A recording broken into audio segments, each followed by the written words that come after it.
Começa agora o Rede TV News, com Boris Casoy e Amanda Klein. Boa noite. Olá, boa noite. Jair Bolsonaro indica que pode demitir ministro da Educação, Ricardo Vélez, na próxima semana. O presidente anuncia o fim do horário de verão neste ano. E você vai ver também. Em depoimento, o ex-governador do Rio, Sérgio Cabral, do MDB, afirma que esquema de propinas de empresas de transportes começou no governo de Moreira Franco. No Piauí, fortes chuvas deixam 3 mortos, 11 feridos e dezenas de desabrigados. Primeira-ministra do Reino Unido, Theresa May, pede à União Europeia novo adiamento do Brexit. Essas e outras notícias em instantes no Rede TV News.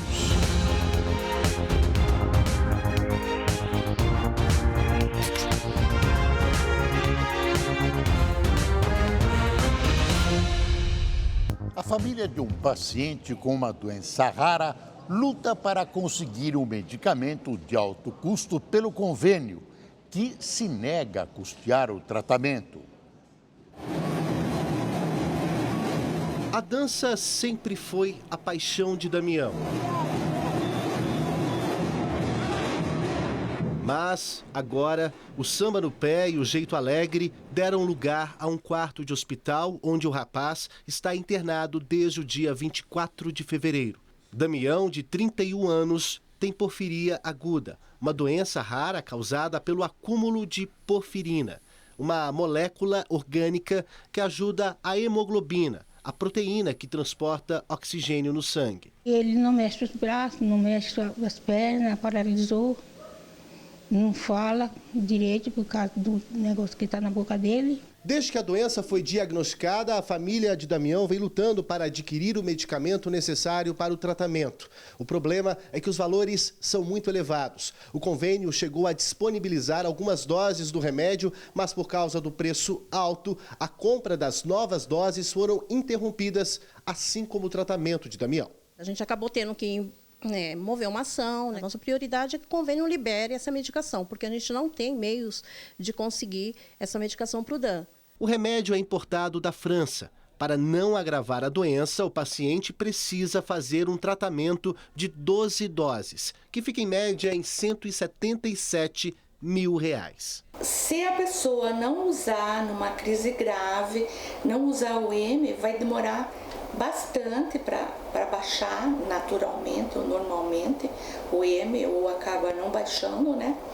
E a pessoa vai sendo prejudicada. O problema é que em 2018, o Superior Tribunal de Justiça decidiu que as operadoras de saúde só terão que fornecer medicamentos de alto custo se eles estiverem registrados na Anvisa. E o medicamento que Damião precisa não está. Os meios que nós estamos tentando, junto à família e amigos, foi criar um grupo lá nas redes sociais para tentar levantar o maior valor possível para a gente ver se consegue ajudar de alguma maneira. Em 5 dias, a família já conseguiu quase R$ 8 mil. Falta bastante, mas, apesar da dificuldade, a família não desiste. Peço a Deus todo dia pela saúde dele.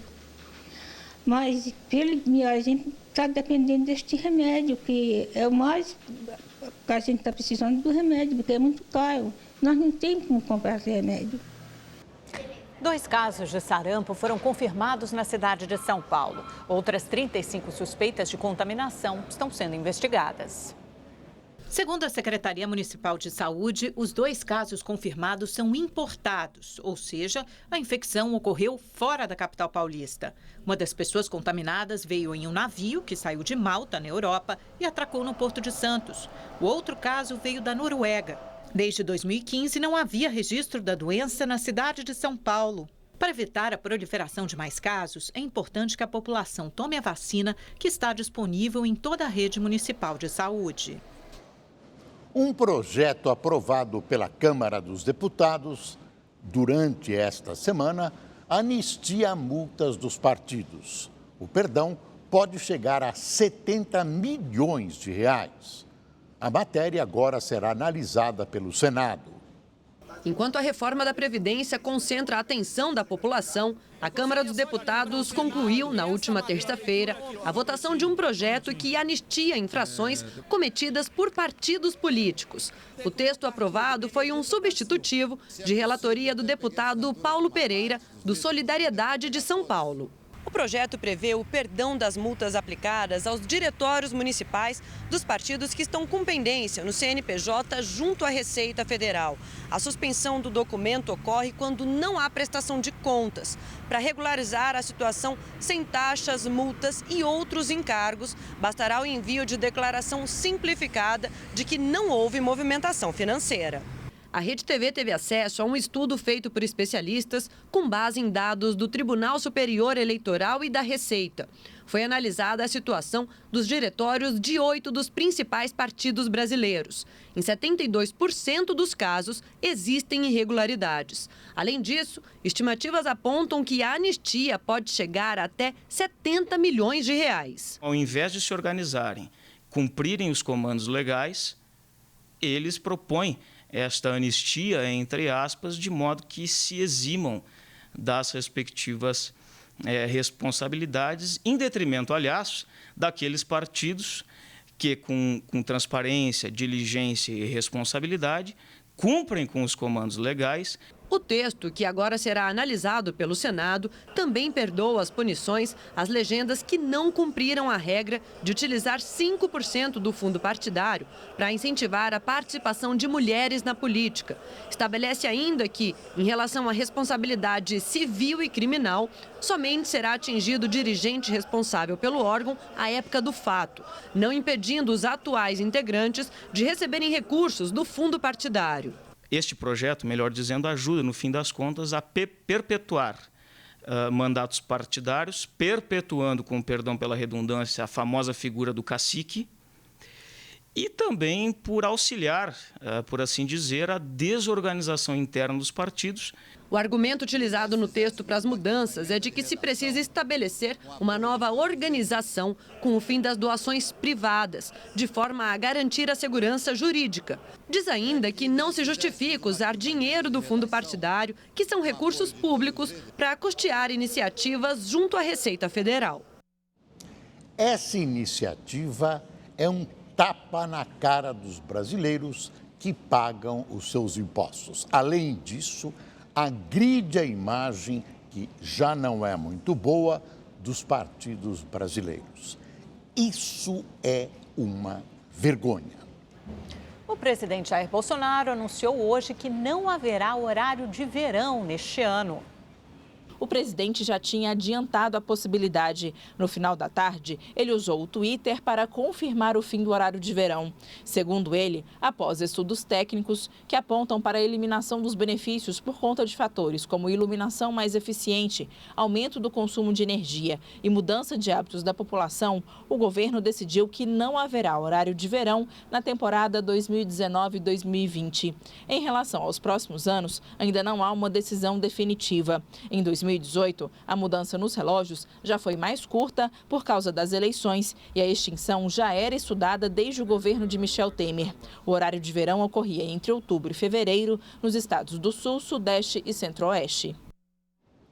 Boa medida. O horário de verão é uma excrescência, é contra a natureza, atinge a saúde, especialmente dos idosos, e obriga quem vai trabalhar cedo a sair de casa ainda no escuro. Relatório do Tribunal de Contas da União aponta suspeitas de que o INEP e a gráfica que era responsável por imprimir as provas do Enem, o Exame Nacional do Ensino Médio, direcionavam licitações. Segundo o documento do TCU, ao qual o jornal O Estado de São Paulo teve acesso, funcionários do Instituto Nacional de Estudos e Pesquisas Educacionais, responsável pelo Enem, direcionavam as licitações a pedido de representantes da gráfica Air Donnelley, que fechou as portas essa semana. A empresa foi responsável pela impressão do exame por 10 anos. Os contratos anuais passavam dos 100 milhões de reais. Procurada, a assessoria da Air Donnelley disse que a gráfica não iria se pronunciar. Até o momento, o INEP também não comentou o caso. A Advocacia Geral da União e a Controladoria Geral da União divulgaram documentos referentes a 6 acordos de leniência, espécie de delação premiada das empresas que estavam em sigilo. Os acordos, fechados entre 2017 e 2018, são de empresas envolvidas em esquemas de corrupção investigados pela Lava Jato e outras operações. Ao todo, foram recuperados 6 bilhões de reais. O presidente Jair Bolsonaro admitiu que pode demitir o ministro da Educação, Ricardo Vélez, na próxima semana. Segundo Bolsonaro, a gestão de Vélez não está dando certo. Desde que Ricardo Vélez assumiu o Ministério da Educação, a pasta vem se envolvendo em seguidas polêmicas, seja por decisões questionáveis, como a orientação de filmar alunos cantando o hino nacional sem a autorização dos pais, ou pela rotatividade dos funcionários. Já foram dezenas de demissões. Só no cargo de secretário executivo, o número 2 do Ministério, 4 nomes já foram indicados. O presidente Jair Bolsonaro vai chamar Vélez para uma nova conversa, a segunda em uma semana, e sinalizou que pode demitir o ministro. A última conversa, né? Quando você briga com a namorada, às vezes você vai para a última conversa, você continua, não continua. Na semana passada, o tenente Ricardo Vieira foi nomeado para o cargo de secretário executivo da pasta e chegou-se a cogitar que ele poderia substituir Vélez caso o ministro fosse demitido. Mas Bolsonaro disse que ainda não tem um novo nome para o MEC. Eu não posso pensar nisso, não é a mesma coisa se eu ficar viúvo hoje, já ter uma noiva, não tenho. Durante um café da manhã com jornalistas, Bolsonaro já tinha comentado a situação do ministério e dito que é claro que não está dando certo. Ele ainda acrescentou que na segunda-feira decide se tira a aliança da mão direita e coloca na esquerda ou se vai para a gaveta. Vélez, que participava de um evento em Campos do Jordão, disse que não tinha sido comunicado de nada e que não entregaria o cargo. Bolsonaro também falou sobre a reforma da Previdência e admitiu que o governo pode abrir mão da proposta de capitalização do sistema. O formato em que cada um contribui para o pagamento da própria aposentadoria é defendido pelo ministro da Economia, Paulo Guedes, mas vem sendo muito criticado. A mudança não está prevista na reforma da Previdência que já está em tramitação. A ideia é que ela seria apresentada assim que o atual texto fosse aprovado. Ainda no café da manhã, em que a Rede TV foi representada pela apresentadora Luciana Gimenez, o presidente ressaltou que o critério para a escolha de ministros é 90% técnica e destacou a importância de Guedes. Eu acredito nos ministros que foram indicados pelos critérios técnicos, né? 90% critério técnico, e dei carta branca a eles para ajudar a cada um fazer o melhor de si, para ajudar a tirar o país da situação que se encontra. O mais importante dos ministros, no momento, é o da Economia, na pessoa do Paulo Guedes. O presidente também anunciou que o empresário Fábio Weingarten assumirá a chefia da Secretaria de Comunicação Social do Palácio do Planalto. Ele substituirá Floriano Barbosa de Amorim no cargo. Vélez não conseguiu até hoje assumir as funções de ministro da Educação. Fez quase nada e o pouquíssimo que conseguiu fazer foi simplesmente desastroso. Se Vélez não pedir demissão, como ele diz que não vai pedir, só resta ao presidente fazer o que sinalizou: exonerar o ministro. A educação brasileira merece gente competente. Fábio Weingarten vai assumir o comando da Secretaria de Comunicação Social da Presidência da República na próxima semana e é próximo do presidente Jair Bolsonaro. O empresário Fábio Weingarten será responsável pelo atendimento à imprensa e por gerenciar as verbas de comunicação e publicidade do governo, além de já ter uma boa relação com o presidente Jair Bolsonaro e ter feito parte da campanha eleitoral vencedora em 2018. O empresário é reconhecido pela atuação na mídia e por seu perfil conciliador. Fábio é empresário e especialista em comunicação. Formado em Direito, ele também é influente na comunidade judaica no Brasil.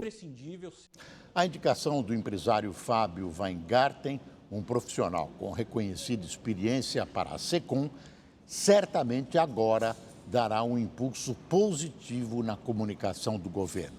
É um setor importante, complexo, que exige conhecimento e competência. O senador Marcos Duval recebeu novas ameaças de morte por ser relator do pacote anticrime do ministro Sérgio Moro. As mensagens chegaram por e-mail e estão sendo investigadas pela Justiça Legislativa e pela Polícia Federal.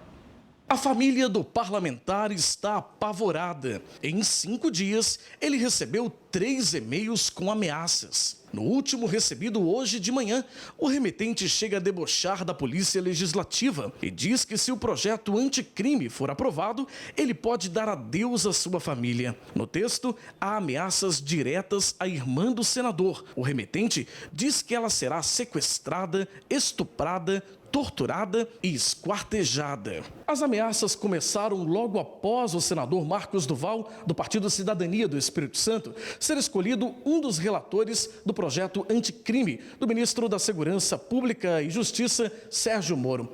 Entre outras propostas, o projeto tem o objetivo de combater a corrupção e o crime organizado. Após receber os e-mails e acionar a Polícia Legislativa, o senador pediu reforço de segurança para ele e para a família. Então, é um e-mail muito cruel da forma como foi escrito, né? A família está muito abalada por conta disso. A minha irmã não está no estado, ela saiu do estado, tão preocupada que ela ficou. E graças também ao governo estadual tem me dado uma estrutura aqui para poder ter a minha segurança, garantir a minha segurança, para que eu possa fazer a continuidade do meu trabalho. A verdade verdadeira é que o pacote proposto pelo ministro Sérgio Moro é um avanço no combate ao crime no Brasil. Está claro, contraria muita gente e muitos interesses escusos. Por isso, precisa ser aprovado.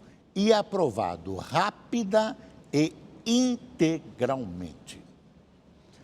O ex-presidente Lula prestou depoimento hoje na sede da Superintendência da Polícia Federal, em Curitiba, onde está preso. Lula preferiu permanecer em silêncio, seguindo a orientação da defesa. O advogado do petista Cristiano Zanin diz que não teve acesso à íntegra dos documentos dos 2 processos em que o ex-presidente é investigado pela Justiça do Paraná. Lula foi chamado para explicar sobre o pagamento de propinas pela Odebrecht em troca de contratos para a construção de navios-sonda. E ainda a respeito de um cartel de construtoras para a obra da usina de Belo Monte. Neste domingo, o ex-presidente vai completar 1 ano preso.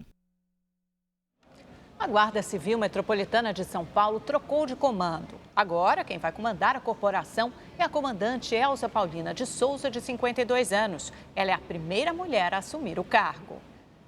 A cerimônia aconteceu na sede da GCM em São Paulo. A nova comandante ingressou na Guarda em 1986, fazendo parte da primeira turma do Corpo Feminino da GCM. Passou por todos os cargos de carreira da corporação.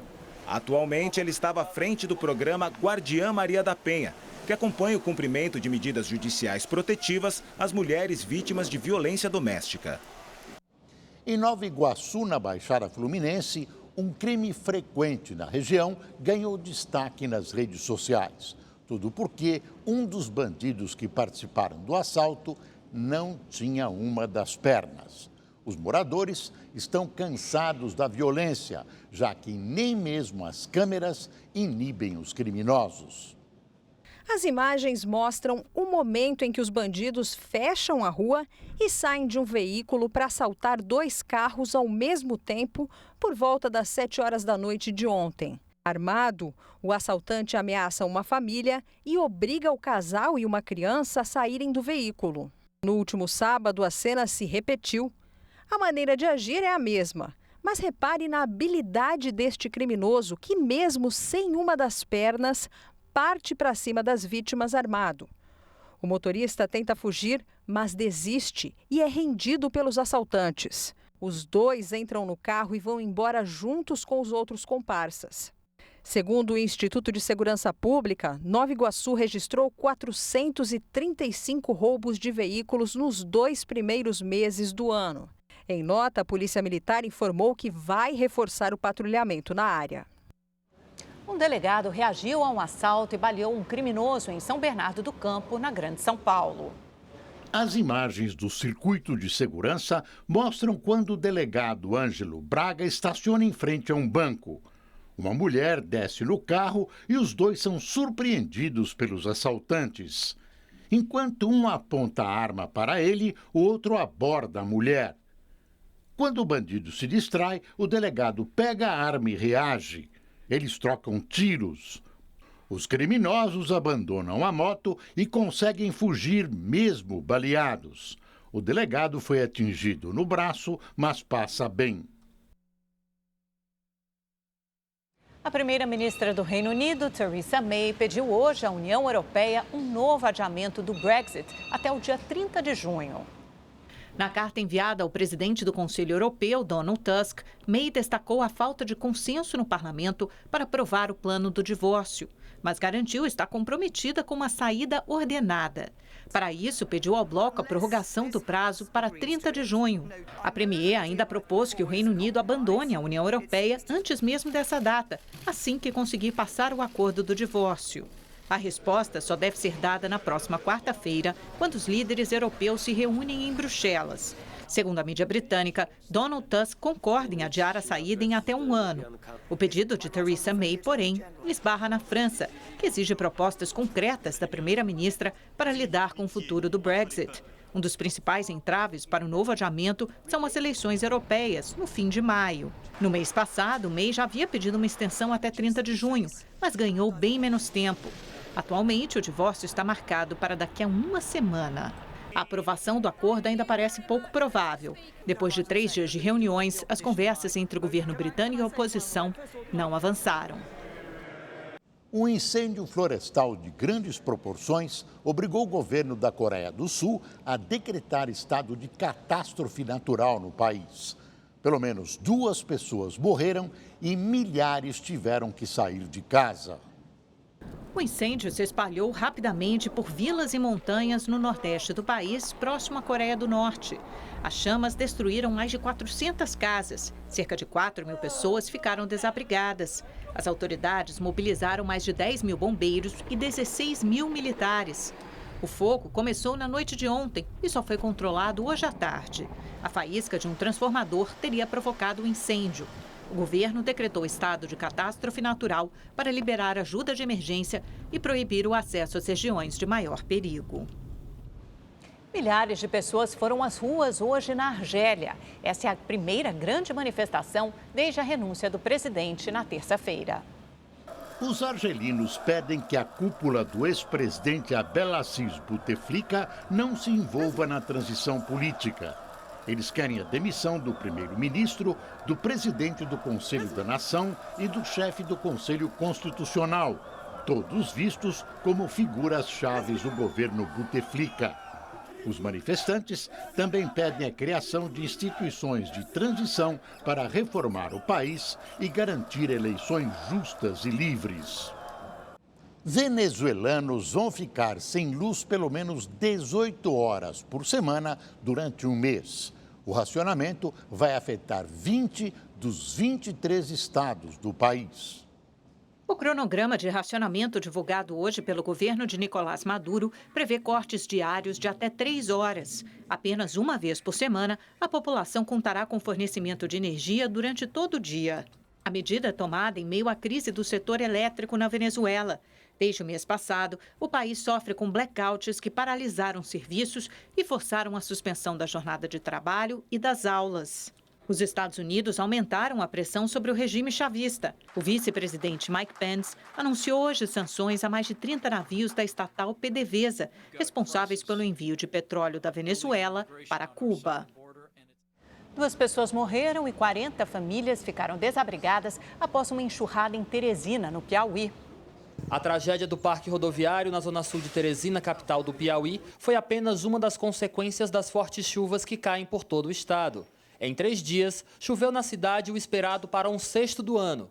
A chuva mais recente, que culminou com a tragédia, registrou 200 milímetros de precipitação. Na parte superior do bairro, existe um clube já desativado. Lá existia uma lagoa que concentrava, que captava a água, sobretudo a água da chuva. E ontem, devido à intensidade da chuva, a captação foi intensa, de forma que o muro e a estrada que dividia as 2 partes do clube, a entrada para as piscinas, e que servia como muro de contenção, não suportou a pressão da água e veio a romper. O Corpo de Bombeiros está na região. Muitas vias públicas e casas podem ceder a qualquer momento, sem falar no risco de pancadas de chuva que podem provocar novos desmoronamentos. A população local deve ficar em alerta e abandonar o bairro. De acordo com informações confirmadas pelo Corpo de Bombeiros do estado do Piauí, 2 pessoas morreram em consequência desta tragédia. Uma senhora de 72 anos, identificada como Graça, e um garoto de 3 anos e 7 meses, que não teve sua identificação divulgada. Ao todo, 11 pessoas se feriram e foram encaminhadas para atendimento no Hospital de Urgências de Teresina. Pelo bairro, o poder público se soma à população para retirar lama das casas. Muitos escombros estão espalhados. Mas a população de Teresina se destaca mais uma vez pela solidariedade. Água potável, roupas e alimentos não param de chegar. O Ceará teve o mês de março mais chuvoso dos últimos 11 anos. Com tanta água, também vieram os estragos e outros transtornos.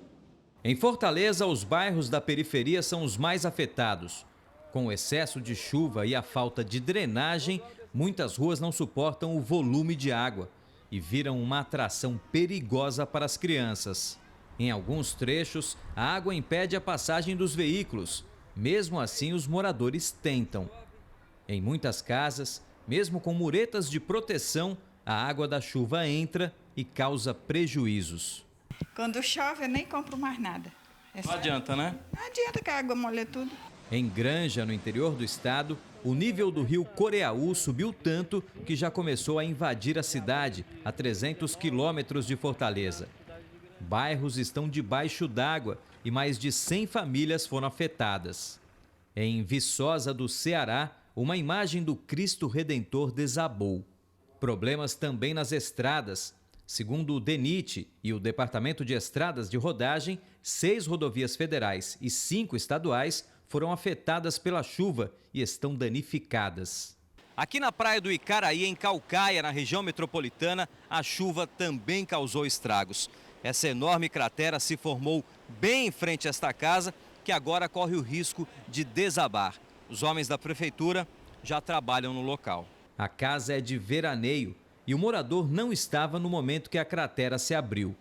Carlos mora na casa ao lado e diz que a rua não suportou o excesso de água. Agora, ele também está preocupado. Eu não tenho para onde sair, né, com a minha família daqui, para ir para outro lugar, pedindo a Deus que me dê luz para que nada aconteça, né? Mas a chuva também trouxe boas notícias. Cerca de 30 reservatórios do Ceará estão com 100% da capacidade, mas 88 deles ainda estão com volume abaixo dos 30%. Bom, vamos saber então qual é a previsão do tempo para amanhã lá para o Nordeste com a Gabriela de França. Oi, Gabi, boa noite. Continuam esses temporais, essa chuvarada toda? Olha, continua. Depois de uma semana marcada e por muita chuva, vem mais chuva pela frente. Boa noite para você, para o Boris. Ótima noite para você aí de casa. As áreas de instabilidades, gente, continuam atuando aí sobre toda a região nordeste do Brasil e devem provocar chuvas ainda nesse final de semana, principalmente aqui na faixa norte. Portanto, a chuva deve ser forte novamente, acompanhada de raios e vendaval em São Luís, no Maranhão, Fortaleza novamente e em Natal, lá no Rio Grande do Norte. Também tem alerta para chuva intensa, volumosa, persistente lá no sul do Brasil, principalmente entre Santa Catarina e o Paraná. E essas nuvens de chuva aqui do sul, elas vão conseguir alcançar até mesmo áreas lá do norte, como aqui, olha, em Rondônia. E a gente vê aí o sábado vai ser marcado pelos temporais, pelas chuvas por todo o Brasil praticamente. Na rota desse temporal a gente tem aí Belém no Pará, no norte, né, em Palmas, Tocantins e até Brasília no Distrito Federal, portanto com chuva forte para este sábado. Então onde não vai chover? Vamos ver onde vai fazer sol, lá em Boa Vista, em Roraima. O tempo continua bastante seco, nem sinal de chuva e quente também, viu? Máxima de 38 graus. No Espírito Santo, em Vitória, sabadão vai ser de sol o dia todo e vai estar quente também. A máxima é de 34 graus. Agora a gente vai para o Rio de Janeiro, na capital fluminense. O sol predomina na maior parte do dia, mas a partir da tarde ocorrem pancadas de chuva e a máxima é de 36 graus. Agora, na capital paulista, em São Paulo, final de semana o sol até aparece, mas tem previsão de pancadas ao longo do dia, a qualquer hora, no sábado, no domingo. E a segunda-feira o tempo fica mais fechado, a temperatura cai, olha, de 28 graus no sábado para 24 graus aí no comecinho da semana.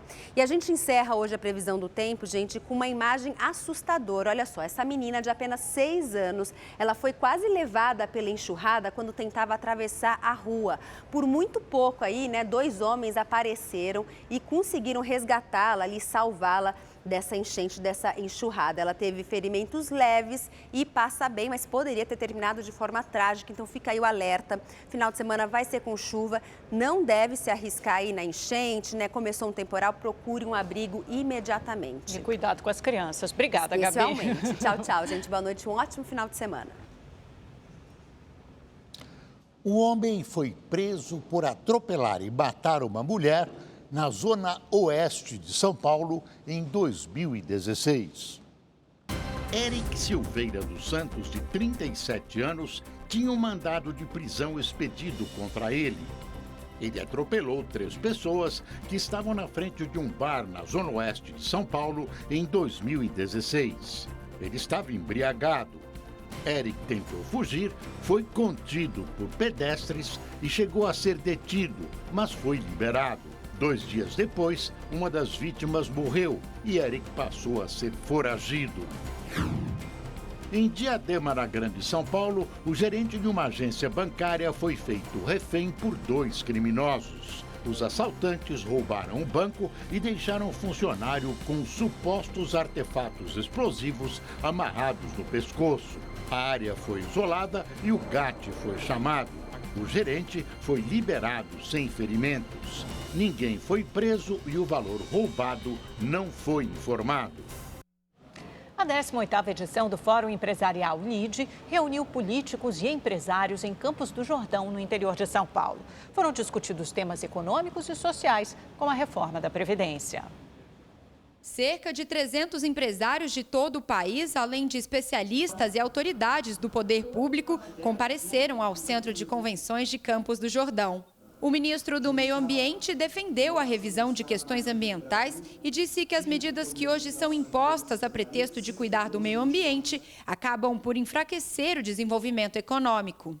Não havendo desenvolvimento econômico, não há recurso para cuidar do meio ambiente. Não havendo recurso para cuidar do meio ambiente, nós nos deparamos com esses desafios que temos aqui diariamente. Com o apoio dos empresários, o tema mais discutido foi a reforma da Previdência. O ministro da Economia, Paulo Guedes, defendeu a proposta como forma de retomar o crescimento e o emprego no Brasil.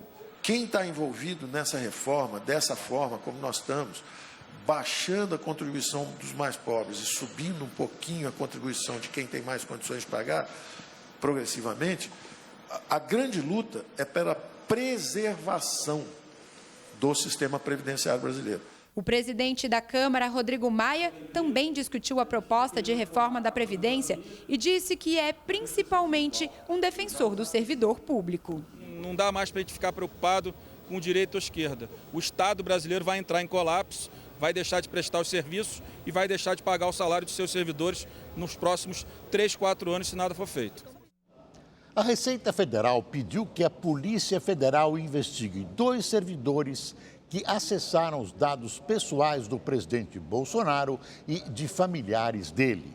Uma sindicância interna concluiu que não havia motivação legal para o acesso e, por essa razão, notificou a Polícia Federal.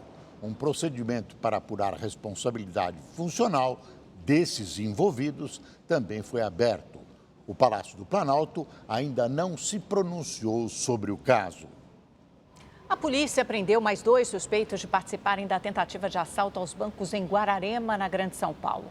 O repórter Ed Polo está no DEIC, na zona norte da capital paulista. Tem todas as informações, os detalhes, né, Ed? Boa noite.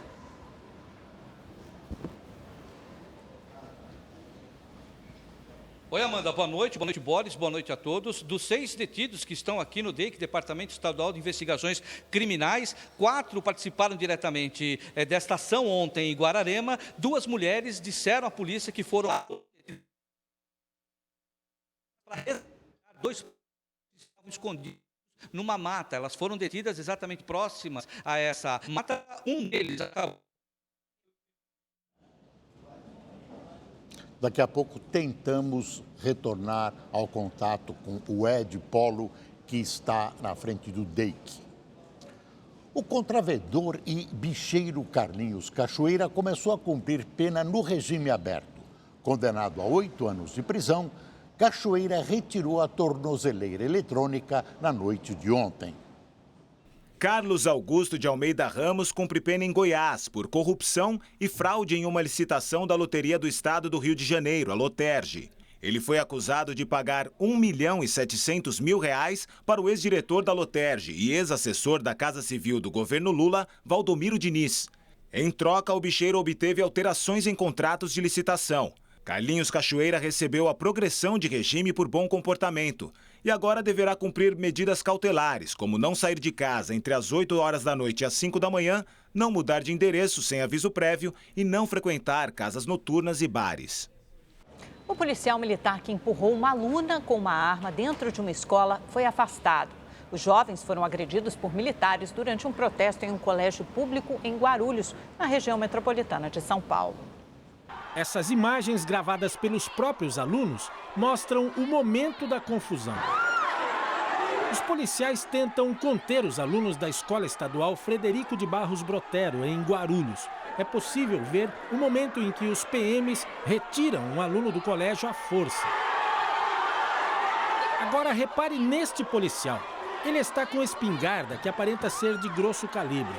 Durante o tumulto, ele aponta a arma para um dos alunos. E, em seguida, vai para cima de uma garota que discute com o diretor da escola. Ele empurra a jovem e depois aponta a espingarda para o peito da aluna. A confusão continua. Outros estudantes também foram agredidos e fotografaram os ferimentos causados por golpes de cacetetes. 2 alunos foram detidos e levados para depor no Ministério Público em Guarulhos. Fui enquadrado, eles começaram a xingar a gente por qualquer nome, ameaçar. Até aquela agressão psicológica ao mesmo tempo física. Sem ter motivo algum, começaram a me bater. A confusão começou porque os alunos protestavam contra a direção da escola, que decidiu não tolerar atrasos e proibir a entrada dos estudantes que chegassem após as 7 horas. Contrários à decisão, os alunos marcaram um ato em frente à escola. O diretor, então, chamou a polícia.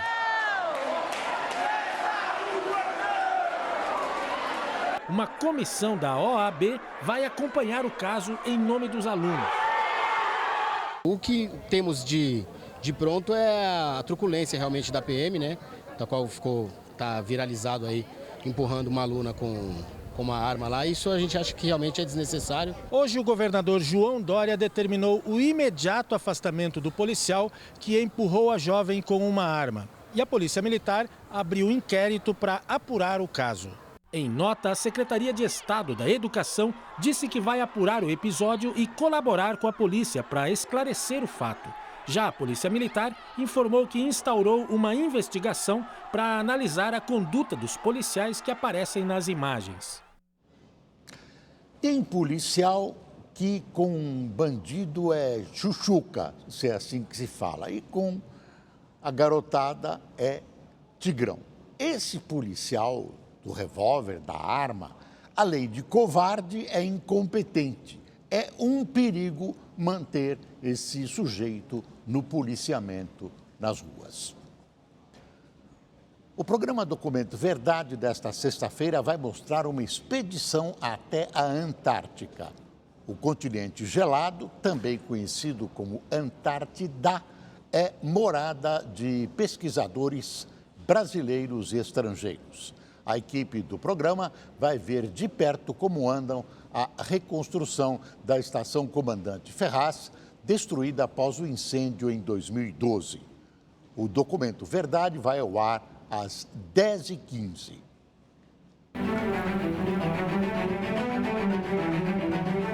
Quantas vezes você já ouviu a expressão "no fim do mundo"?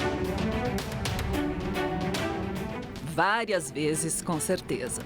No caso da Antártica, ela é bem oportuna. Não é todo mundo que vai até lá. O continente gelado, bem ao sul do planeta, é para poucos. Razões não faltam para isso. Vão além das temperaturas cortantes.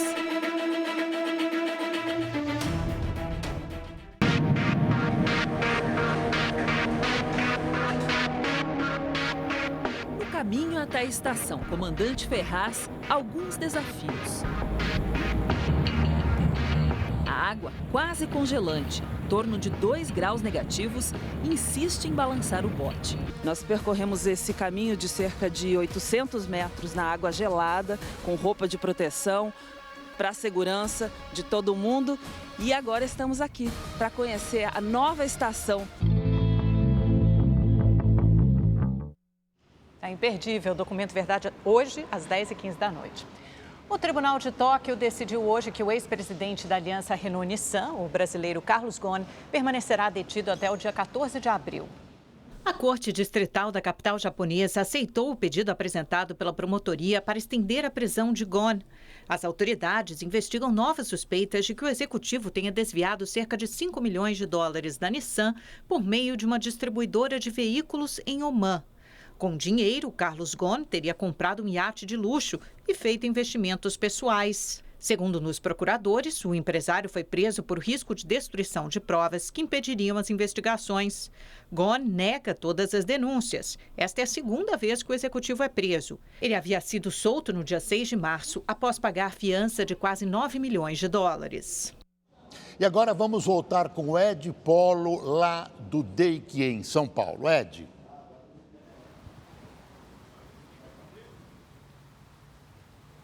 Oi, Boris. Dos 6 presos aqui no DEIC, 4 participaram da ação. 2 mulheres foram detidas lá em Guararema porque foram resgatar o irmão dela, de uma delas, que estava na mata. Ele foi preso pela Polícia Ambiental e trazido para cá também. A novidade do caso é que hoje o Serviço de Inteligência da Polícia conseguiu identificar essa quadrilha relacionar essa quadrilha com outros assaltos, roubos a bancos e caixas eletrônicos na região do Vale do Paraíba. Essas imagens que nós estamos mostrando foi cedida pela polícia de um assalto no dia 24 de dezembro em Campos do Jordão. 2 meses depois, teve assalto em São Bento, Sapucaí Mirim, no dia 11 de fevereiro, dia 19 em 2 córregos no interior do estado e ontem em Guararema. Toda essa quadrilha agora já foi identificada pela polícia através dos carros e do armamento e agora a polícia acredita que a prisão dos outros 6 restantes é uma questão de dias. Ed Polo, de São Paulo, para o Rede TV News. Em Paris, Pelé melhorou, mas vai continuar internado. O correspondente Luciano Júnior tem as informações. Nesse terceiro dia de internação, Pelé acordou bem disposto e animado. Ainda assim, foi preciso passar por novos exames para monitorar uma infecção urinária. Mesmo com a infecção controlada e praticamente curada, os médicos que cuidam de Pelé aqui no hospital tomaram uma decisão. Por precaução, ele dorme mais uma noite aqui. E a previsão é que receba alta neste sábado. Aos 78 anos, há um fator de risco no caso dele. E não é uma reincidência. O ex-jogador tem apenas um rim. O direito foi retirado nos anos 70. Na época, o rei do futebol sofreu uma fratura na vértebra após uma joelhada num jogo pelo Santos. E o trauma causou uma perfuração no órgão. Pelas redes sociais, Pelé deixou uma mensagem otimista aos fãs. Agradeceu a todos que se preocuparam com ele, disse que os antibióticos estão fazendo efeito, que os exames estão ok, que se sente muito melhor e terminou a postagem bem-humorado, dizendo se sentir pronto para jogar de novo. Tomara. De Paris, Luciano Júnior para o Rede TV News. Flamengo e Fluminense vão administrar o Maracanã pelos próximos 6 meses. Flamengo e Fluminense irão dividir os custos administrativos. O gasto fixo mensal gira em torno de R$2 milhões, além do pagamento de 166 mil ao governo do estado. Terão 180 dias para administrar o estádio e prorrogável por mais 180 dias. É o tempo que teremos de também, no processo transparente e ético, fazer uma nova parceria público-privada, esta sim definitiva por 35 anos. A Justiça condenou o Corinthians a pagar uma indenização à Prefeitura de São Paulo, referente a 28 anos de aluguel de parte do terreno do Parque São Jorge. O valor ainda precisa ser calculado. O clube alega que houve uma permuta oficiosa e ainda cabe recurso. Olha só quem fez uma visita rápida na academia de futebol. Usain Bolt. O astro conheceu as instalações, jogou fute-mesa com os jogadores e encheu a bola do técnico Felipão. The big boss. The big man himself. Big boss. O ex-governador do Rio de Janeiro, Sérgio Cabral, disse hoje que o esquema de propinas do setor de transporte da capital fluminense começou com Moreira Franco e continuou em outros governos. Sérgio Cabral prestou novo depoimento hoje à Justiça Federal no âmbito da Operação Ponto Final, que investiga irregularidades no setor de transportes. O ex-governador contou que o esquema de recebimento de propinas de empresas de ônibus começou no governo Moreira Franco, no final dos anos 80, e se consolidou na gestão seguinte de Leonel Brizola. Por intermédio do Moreira, 87, 90, é feita a recuperação das empresas, cria-se na Assembleia Legislativa a primeira propina instituída para o deputado Gilberto Rodrigues, que era o presidente da Assembleia, né? E do ponto de vista jurídico, o Procurador-Geral de Justiça era Carlos Navega, e o Navega dava soluções jurídicas para as empresas de ônibus na volta às suas mãos particulares. Retorna depois o Brizola já tem uma nova postura. O esquema seguiu pelos mandatos de Marcelo Alencar, Antony Garotinho e Rosinha Garotinho. Cabral contou que em 1995, quando foi eleito presidente da Assembleia Legislativa, assumiu o controle da caixinha da Federação das Empresas de Transportes de Passageiros do Rio, a FETranspor. O dinheiro da FETranspor na Alerj, ele tinha esse objetivo de controlar e, claro, servir aos interesses do setor. Muitas CPIs, se o senhor pegar, todos os anos tem pedido de CPI. Ora por gente séria, ora por gente que queria extorquir dinheiro. E isso tudo era impedido por nós. E tinha uma caixinha que eu administrava, que gerava em torno de 700, 800 mil reais. Eu retirava mês, eu retirava 300 mil reais para mim e fazia uma divisão com os deputados de acordo com a importância de cada deputado. A audiência foi um pedido do próprio Sérgio Cabral. O ex-governador do Rio passou a colaborar com a Justiça depois que confessou que recebia propinas. A defesa de Moreira Franco afirmou que candidatos a delatores se sentem imunes aos riscos da calúnia. A FETranspor afirmou que está à disposição das autoridades para os esclarecimentos necessários. As acusações de Cabral são muito graves e envolvem um punhado de políticos, inclusive gente morta que não pode se defender. Cabral é hoje um homem encurralado por um sem número de anos de prisão e tenta, de alguma maneira, melhorar a sua situação. Para isso, e por isso, vai ter que comprovar as suas acusações. Perdeu algum momento do Rede TV News ou então quer assistir novamente? Basta inscrever-se agora no canal da Rede TV no YouTube. Lá você pode assistir a íntegra de todos os nossos programas. Acesse agora mesmo youtube.com/redetv. Uma ótima noite para você. Boa noite.